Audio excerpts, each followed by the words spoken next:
Hello there, I'm actually in Germany now, and a few days ago DJI announced the DJI Pocket 2. As a heavy user of the original DJI Osmo Pocket, will I be upgrading?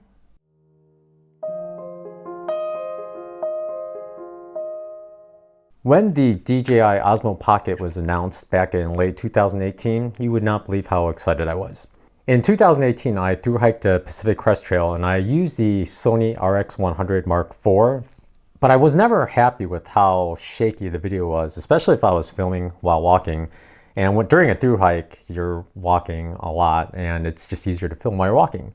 And I also had the GoPro Hero 5 Session with me, and that wasn't the best either, so I was overall not happy and wanted something much better. And that was the solution. Now, don't get me wrong, the Sony RX100 Mark IV was an amazing camera, good for walking steadily and great for video, especially panning or macro shots, but it just wasn't the best I felt for vlogging. It also lacked the external microphone jack, so you kind of limited to the built-in microphones there. Then came the DJI Osmo Pocket, and I could not wait to hit the road with this camera.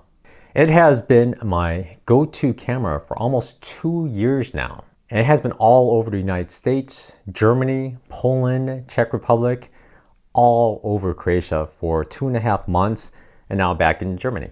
It's been through cold as low as 10 degrees Fahrenheit, which is negative 12.2 Celsius, and as high as 100 degrees Fahrenheit, or up to 38 Celsius, in blazing hot sun through deserts of the Southwest in California, Arizona, New Mexico. At one point, I remember filming a time lapse at Crater Lake with this camera, but using an umbrella to protect it from the sun because it was so hot.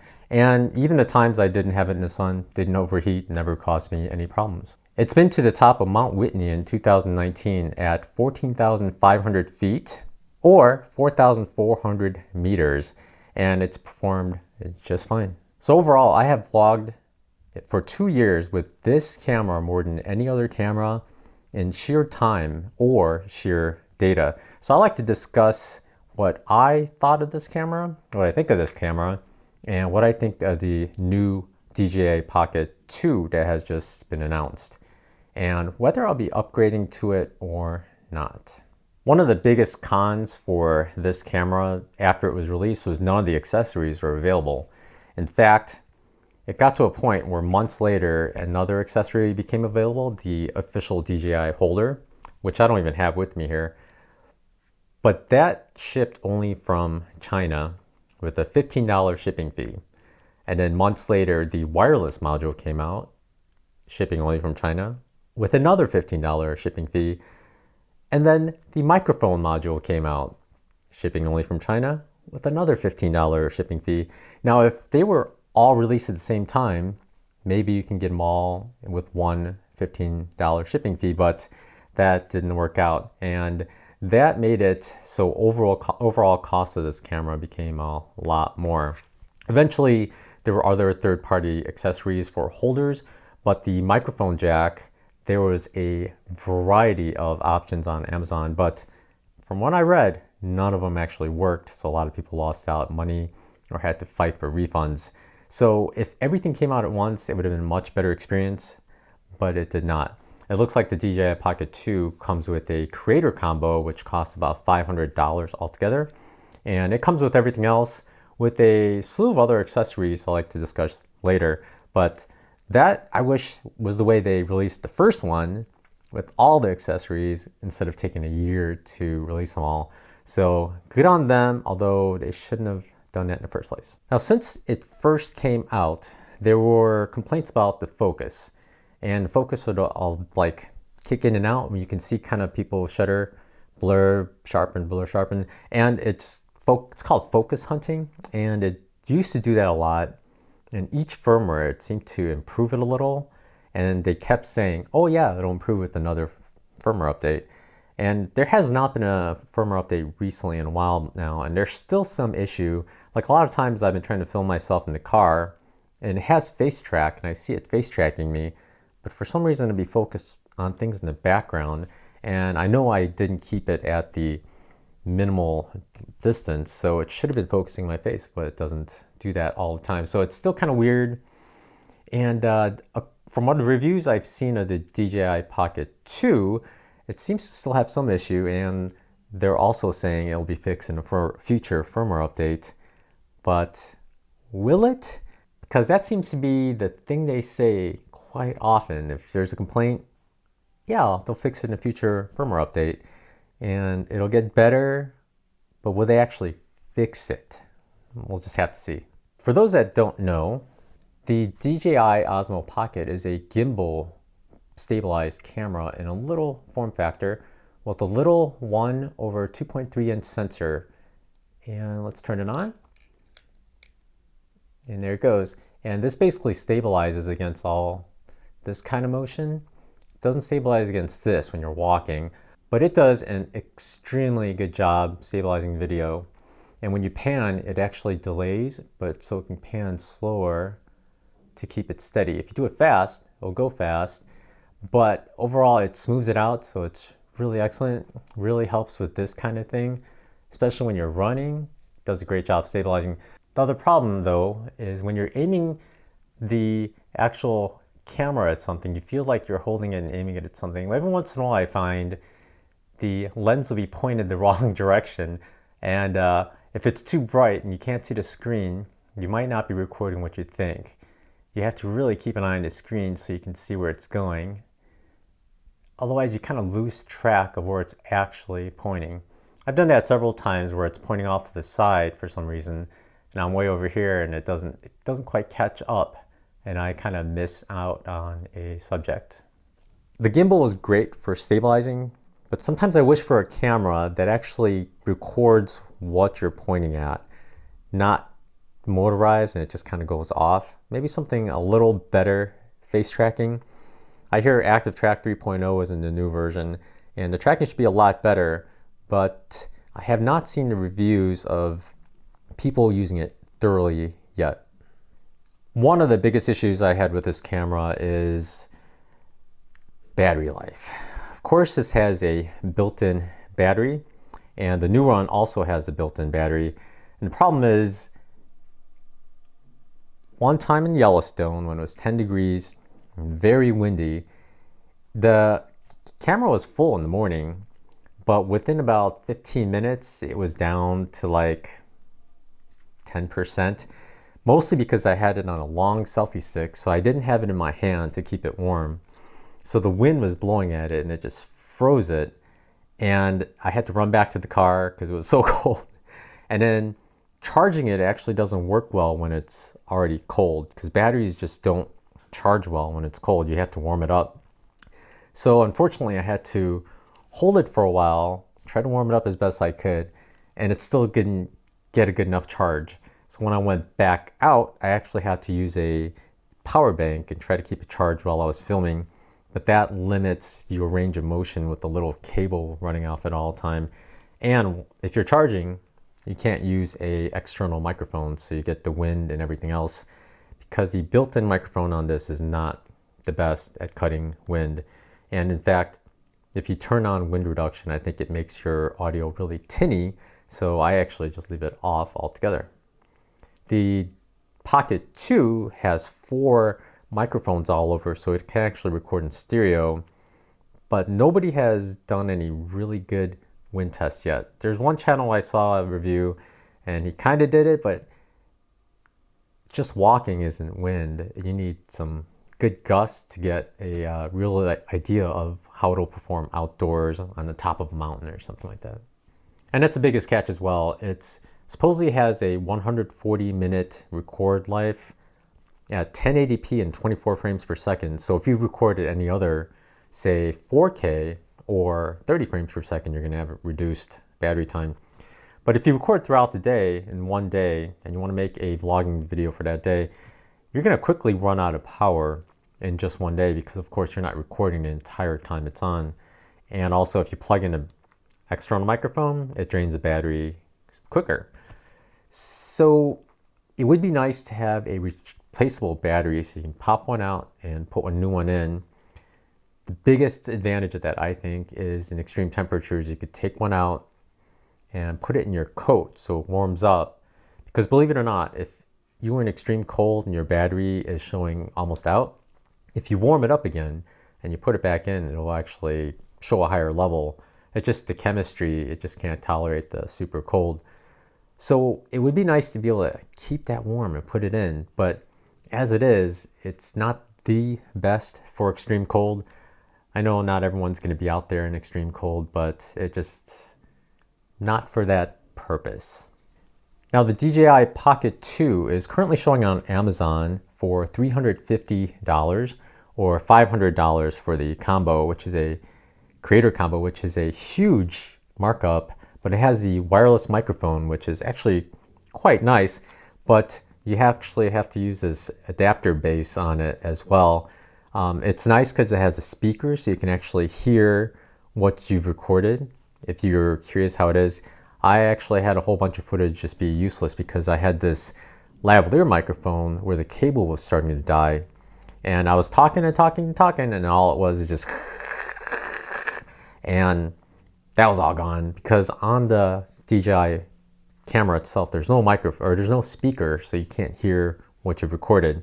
So until you get home and copy the data off on a computer or phone and listen to it, you won't know whether your footage is good or not, or trash.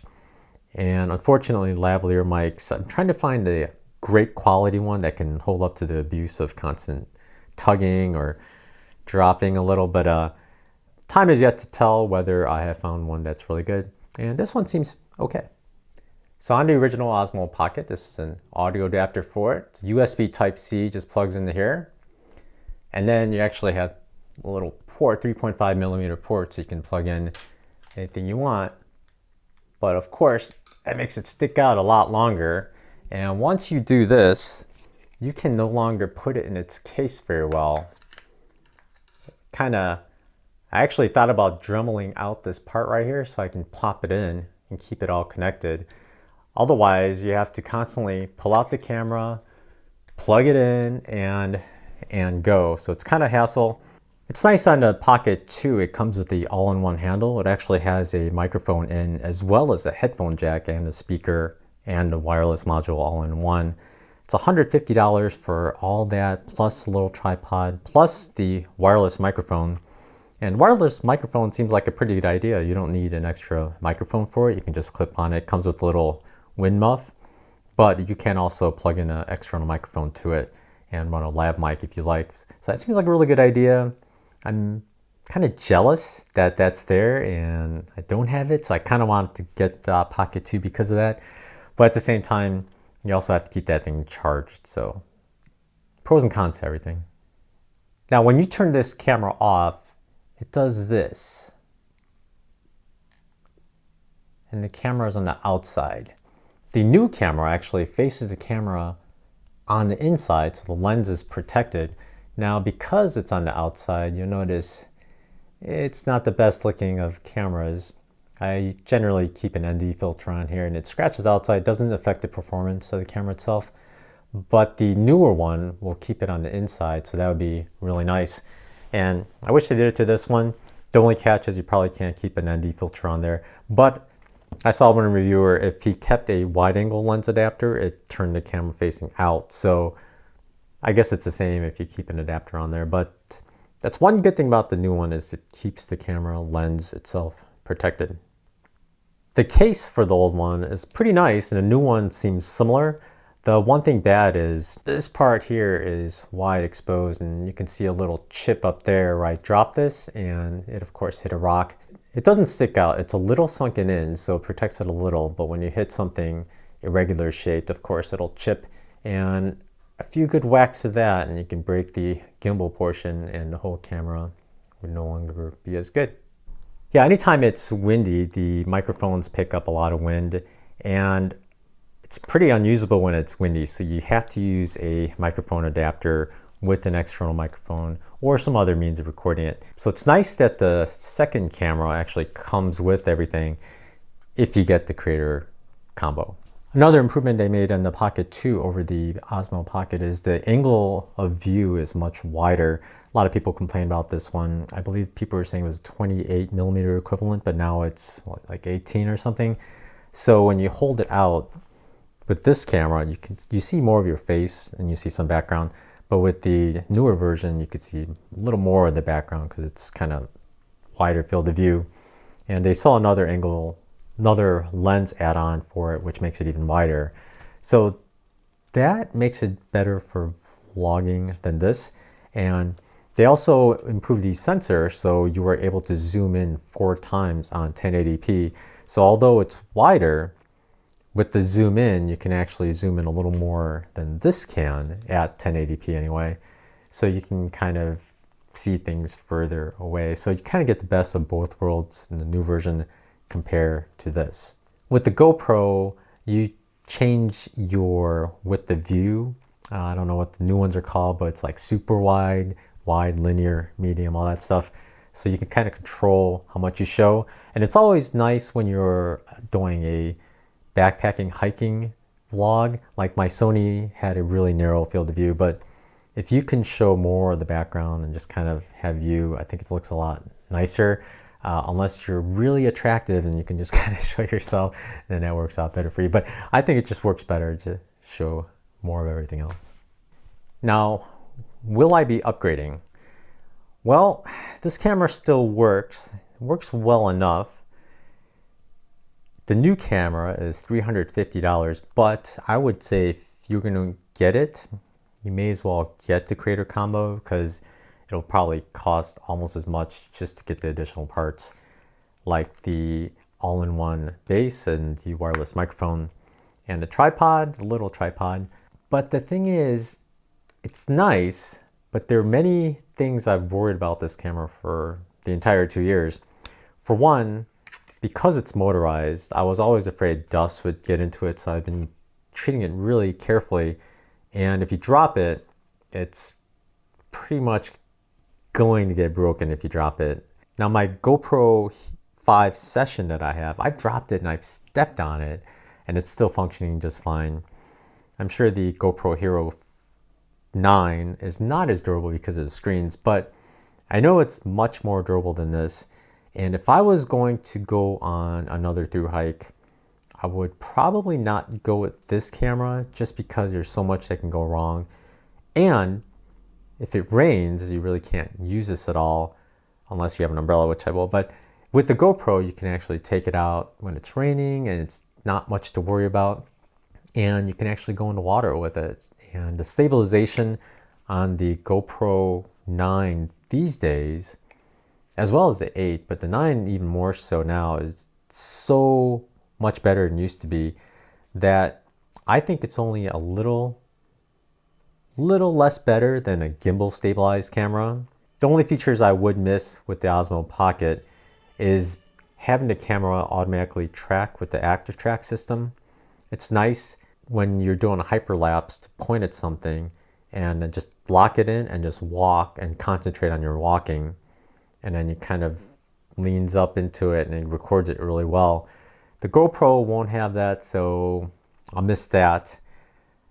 Now the time lapse on this was only 1080p, and I love the motion lapse. I don't know how many motion lapses I've recorded with this, but again, it's only 1080p, so you can actually record a 4K time lapse on a GoPro and then just pan it during editing, and you get the same effect if you edit in 1080p. So, and the new one, nobody's said whether it's 4K yet, and none of the technical specifications on the new one says it's 4K, so probably 1080p if they're not going to mention it already. So I'm guessing it's 1080p, which is real bad because I wish it was 4K for the time lapse. I don't know for sure, but I'm just saying they haven't said it yet, and none of the reviewers have mentioned it yet either. I'm guessing because they don't use that feature often. I don't know. So if I was going to go on another thru hike, this camera's nice, but the problem is, even if you have the Shield, Osmo Shield, and you drop it, you're gonna have to mail it in and wait for them to fix it and mail it back to you, it could take up to a month to replace or fix the camera. Now with the GoPro Hero 9, they actually have a replaceable lens on it now, whereas in 8 they didn't have that feature, although they did it in older cameras, which is kind of weird. But on the 9 you can, so if you break that lens, you can just replace it. You just have someone order it for you and just replace it yourself. Whereas this, if you hit this part, you're not gonna be able to replace that. And it's nice that it comes with replaceable batteries, so you can always have one backup, just so you can finish out your day and charge the battery at night. One thing also I found out with this one weakness is if you put it in a tripod mount. This is what I've been using for time lapses with this camera lately, and I've been just using this as a Osmo pocket holder, and it just fits in there like that. You just push it in there, and that's it. And it's pretty snug, but the problem is it's so high up that with other tripods too, I've noticed this, is when there's strong gusts of wind, like on, say, on top of a mountain, like Black Mountain, it shakes the top because the connection is so low. Now if the camera was lower, it might work out a little better, but the higher camera, a little bit of jitter, and you can see it in a time lapse, and it kind of becomes unusable like on top of Black Mountain. But those are limitations that the GoPro does not have. It's a much lower camera. It's wider, so it might pick up the wind more, but it's much lower, so the center of gravity is lower, might shake less. But I don't know if time lapse is stabilized on the GoPro. I'm not sure. Nobody's tested that out, or I don't know. Nobody's mentioned it. But it will definitely hold up well to stronger winds. Back to the fact that the Osmo Pocket and the Pocket 2 come with non-replaceable batteries. It just seems like they're trying to get you to upgrade, you know? You can't replace it. You could send it in to get it replaced, but you'll be without it for a month. And when you're in car life mode, it's impossible to know where you're going to be in a month. And plus, are you going to even be able to receive a package from them because it comes international shipment? It's really iffy. The other thing is, like, they have recommendations on how to maintain the life of the battery. It's a lithium polymer battery, not a lithium ion. So there are some things it's better at. Now, if you have one of their drones, I have their drone, it has like a list of battery maintenance you have to go through. And because those batteries are expensive, you'll go through it and try to maintain it. And you don't use it every day, so you can go through. Although I'm off the schedule now because you're supposed to charge it to full and discharge it once every 3 months. And it's been over 3 months already, and I still have 2.5 months here. But if you go through all the things you should do to maintain the battery, especially during car life where you have no control of the temperature inside the car, or you only have a control within a certain range, you just can't follow the rules. Like, you can't, once you get all these other cameras like drone batteries, you have your mirrorless camera batteries, you have your 360 camera batteries, this battery, I have a GoPro battery, just a huge variety of batteries. I have an external light source battery I have to charge and try to maintain, as well as flashlight batteries, headlamp batteries, and then, I don't know, running out, electric shaver batteries. But it gets crazy, and unless you're really meticulous and you can write down everything you're doing and you have each battery marked, you just can't go through what they suggest. So batteries will die out, and they'll die out, I believe, a little quicker than if you lived at home and you don't use things as much. So having a replaceable battery, I think, is really important, just because it's hard to do what they tell you to do to maintain the battery life that they tell you to do to get the full 2 full years. They say there's 400 charge cycles in this kind of battery, but I don't know. I don't think it has much life left now. I found that I can get about half a day of vlogging on a hike, especially if I record in 4K and with an external microphone. So it's pretty tough. I always bring an external battery bank and a charging cable because of that. Another thing I've been using this camera for is stock footage. I started getting into that about a year ago. I may only have about 300 videos uploaded to a site called Blackbox. I'll provide the link down below if you would like to sign up. What they do is you upload stock video clips, like just short clips, and then they upload to a variety of sites. And then if people want to buy it, they buy it, and then you get paid from it. I've only sold a couple of videos so far, but oddly enough, they were both from this guy, just because both times they were readily available and the stabilization and the color is good enough that I think it produces excellent quality video. It also does 4K 60, so you can slow it down and get some nice smooth footage out of it. And I'll miss that if I go to the GoPro, for sure. So for now, I am actually not sure whether I'm going to upgrade to the Pocket 2 or go to the GoPro 9. I will probably just keep using this for at least maybe another year until the GoPro 10 comes out, and then I may switch to that. I am not quite sure. I entered many contests for the GoPro 9 as well as the Pocket 2, so if I win one of those, of course I'll switch to it. But spending the money, $350, $500 for the Creator Combo or $450 for the GoPro 9, it's not in my plans right now, but I don't know, we'll see.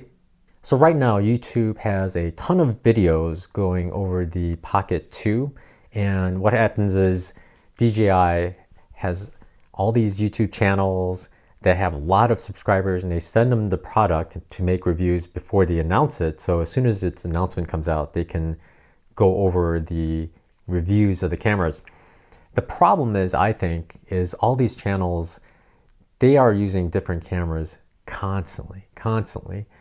And the time they give one camera, unless they really love it, and considering they have options for the best vlogging cameras, biggest cameras, they're not necessarily backpackers, they don't spend as much time with one camera as ordinary people. Whereas I've been using this camera so much, I probably have over a terabyte of data over the 2 years just from this camera alone. Most of it recorded in 1080p. And just the sheer amount of time I have used this camera, I feel like my opinion is not necessarily more valid, but I feel like because I've been using it for real world use, quite often people that intend to use it for the same purpose might get a little more out of my opinion maybe than those people who are just using cameras to make camera review videos. They're not really using the cameras for vlogging so much, or they only use it for a month until some other company sends them a new product to test, and then they'll use that. So I don't know. Do I think you should get a DJI Pocket 2 or a GoPro 9? It depends on the use, really. I would say yes to the DJI Pocket 2 just for general vlogging or hiking or backpacking. However, for a thru hike, which is, I don't know if everyone here knows what a thru hike is it's a long trail of some sort. Some people had to find maximum ranges, but the Pacific Crest Trail was one we did that took about 6 months, and it was 2,600 miles or so. Now, if you do something like that over a month maybe, it might be better to go with the GoPro Hero 9 just because of the replaceable battery. It's easier to maintain, it's all in one thing, it's more durable, so you're less likely to break it as you're roughhousing with your backpacking equipment. But the DJI Pocket 2, if it performs as well as the original, I would say the DJI Pocket 2 is a great option as long as you get the all-in-one base as well as the maybe a wireless microphone, but if not that, just plug in an external microphone so you can get some good audio out of your videos. If you are going to be hiking somewhere where it rains a lot, what I recommend if you're going to have a Pocket, DJI Pocket or a Pocket 2 is have an umbrella with you. That way you can hold it and you can record and it just doesn't get rained on. And there's other reasons for having an umbrella as well, but I think that's great use for umbrellas, being able to record. Now, the problem is your hands will be wet, and every time you touch it, you're going to get a little moisture on it. It's going to just kind of seep in eventually. So you don't want to use it too much when it rains. So it's nice having a GoPro when it's a lot of rainy weather, because you can just kind of wipe it off and it's fine. So for that reason, a GoPro is better. And because their stabilization has improved so much now for a through hike, I would say go with the GoPro. But it's still a tough decision. It's always tough trying to decide what electronics to buy, because the GoPro just came out maybe 2-3 weeks ago, and now the DJI Pocket 2 just got announced and it's going on sale in a week. And news is the Osmo Action 2 is going to be released soon, so we don't know what kind of changes they'll have, but maybe they'll be good enough that you can get that instead of either the GoPro or the Pocket 2. So you just don't know what's going on. And unfortunately, the problem with electronics is if you wait for the next best thing, you're going to be waiting forever. So at some point, you kind of have to just jump right in and hope for the best. And if you can't decide, I'd say go look around on YouTube, look at some reviews. They have giveaways. So I'd say just enter all the giveaways. And if you win one, you could use it. If you don't, then you can still decide you're in the same boat as before. And unfortunately, if you enter for those cameras, I'll be less likely to win, but oh well. Here's my GoPro Session 5. It's a really nice form factor. It's very light, and it's just a square camera, so it's easy to aim. There's no camera or screen in the back, so you don't know where you're pointing. I took this snorkeling with me, and I gotta say, it's nice because it's small, but you have no idea what you're pointing at, so we kind of missed a lot of things. So it'd be nice to have a screen. And the biggest thing is the stabilization on there is not the best. The new ones are so good. I wish I had them when we were snorkeling in Croatia, because they just smoothen things out so much that you can see certain things much better. So it's nice having a GoPro all the time, just because you never know when you're going to be in the water and you want to film something. So in an ideal world, I would say have an action camera of some type with you and a good stabilized camera. But if you don't have the funds, I would say definitely go with an action camera, because the stabilization is good enough that it can be used for vlogging these days, especially while hiking vlogging. If you look close enough, you might see some scratches, because I actually had this clipped to my shoulder strap while backpacking, and I dropped it and stepped on it once. Don't step on your cameras. Yeah, don't step on your cameras. One other good thing that the GoPro is better for car life type videos is you can change the angle of view. So inside a car, it's just better to have a super wide angle of view, just so you could see more, so you're not just zoomed into something, and when you move the camera, it's not really quick and it's panning all over. So when you have a super wide angle of view, you can kind of see more. It also makes everything look bigger. And inside a car, everything's quite small. Whereas the Osmo Pocket or Pocket 2, you'll be limited to what you have. And I find when you're aiming at things closer, it's better having a real camera, because what you aim at is what you're seeing. Whereas with the Pocket 2, you have to keep an eye on the screen, and you have to pan and keep an eye on the screen, because the camera doesn't necessarily catch up. And if you start talking before it catches up, you'll be kind of off sync on what you want to talk about. So it's kind of weird. So something to think about. As of right now, I'm just going to keep watching reviews of the Pocket 2 as well as the GoPro 9. I like to watch reviews from people who use the cameras more instead of just kind of filming reviews about the cameras and then putting it away. So I'll be watching those, and I'm still going to decide, because the Osmo Action 2 will come out soon. And while I'm here in Germany, I'm not going to decide on which camera to get or which camera to ask for Christmas. So I'm just going to wait it out and see if anything better comes out for now, as long as my Osmo Pocket is functional and my Sony a6600. I can still do what I need to do and not have to get new camera gear. Well, thanks for watching this far in the video. I hope you enjoyed my discussion of the Pocket 2 as well as the GoPro 9 as far as car videos, hiking, backpacking, through hiking, things like that, and vlogging. And I hope whichever camera of those you have, just kind of leave a comment below and tell me how you like it and what you think of it, what you've been using, pros and cons. I like to juggle different opinions, especially among people who aren't just professional camera users all the time.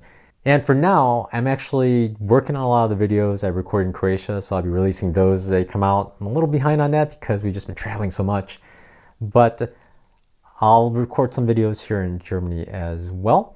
And I will talk to you later. And welcome aboard all the new subscribers that watched the awning video. I hope to make more car life related videos, even from here, because here I kind of feel like I have time to think about certain gear away from it. So I kind of mull it over as far as whether the Forerunner is the right thing, awning improvement ideas I've had, and other objects for car life that I think are really useful. And I think I'll go into a little like pooping on the road video sometime. We'll see. All right.